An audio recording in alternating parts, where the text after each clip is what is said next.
I'm going to share a little bit of my testimony. I wrote it down so I won't ramble like I like to do. Most of you already know where I've been for the past year. For those who don't, I was in an intensive drug rehabilitation program in Greenville called Miracle Hills Renewal for Women. For 7 months, every day, I was immersed in class about addiction and how God could set me free from this thing that controlled the better part of the last 24 years of my life, and by proxy, the lives of my husband and my children. A generational curse is defined as a negative behavioral pattern, spiritual bondage, or misfortune such as addiction, poverty, or chronic dysfunction passed down through family lines. A lot of people don't believe in generational curses, especially when it comes to addiction. But in Exodus chapter 20 and verse 5, the Bible talks about the sins of the fathers being passed down on the children to the third and fourth generations. Now, I take total and complete responsibility for my own actions that led to addiction, while at the same time recognizing that there were other factors outside of my control from a very early age that were for certain huge contributing factors. When I was 7 years old, I had my first panic attack. I couldn't wake my mother up from what my mama called a nap. And the truth was that she had taken so many pills, Quaaludes to be exact, that she had passed out. And me being only 7 years old, I thought she was dead. And so began my lifelong struggle with anxiety, which led me to becoming a control freak and not a very successful one.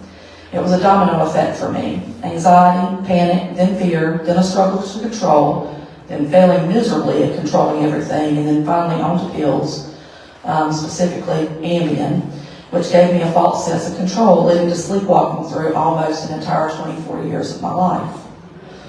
Then one morning in early April last year, after spending the day in the emergency room and not being able to recall one thing from that day except for my supervisor calling 911 and telling them she thought I might be having a stroke, I realized that I may not live to see this year if I didn't get some serious help. So several days later, I was on my way to rehab. Now, this wasn't the first time I had been to rehab. It was the third. The first 2 times I quit, but I knew that this time was going to be different because I was finally sick of myself. I couldn't be okay anymore when I looked in the mirror. I despised that person looking back at me for being an imposter who had hijacked my life and the lives of those I loved.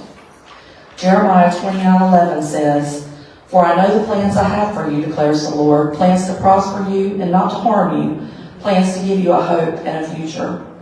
I realized that a life of addiction was not what God had planned for me, and so I had been living outside His will all that time. And God won't prosper us if we're living outside His will, and I'm a living, breathing testimony of that truth. In September of last year, the director of our program said something in a class that just broke everything wide open for me. She said that hurt little girl inside of us should not still be controlling our lives. And that night, I realized I had to give up any aspect of control I was trying to hang on to, and I rededicated my life to Christ.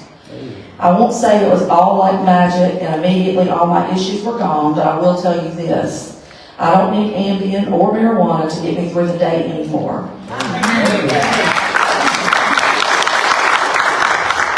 When it hit me that I had never really been in control, I let Jesus fully have control, have all my worries, anxieties, and fears, and I let Him direct and guide my footsteps. It's hard sometimes, but in Isaiah 43:18 and 19, the Lord says, "Remember not the former things, nor consider the things of old. Behold, I am doing a new thing. Now it springs forth. Do you not perceive it? I will make a way in the wilderness and rivers in the desert." And that is what He has done in my life. My relationships with my loved ones are stronger than ever, and He is opening doors that have been shut for a long time. I have a job that I love, working as a recruiter for Miracle Hills Staffing Agency in Greenville, and I'll be checking off a big ticket item on my goals list when I get my driver's license back on Tuesday.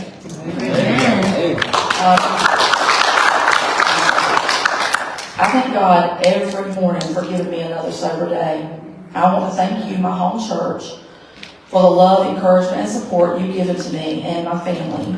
It has meant more than I can explain in words. My life verse is Mark 5:34, and He said unto her, "Daughter, your faith has made you well. Go in peace and be healed of your disease." And that's what I will continue to do.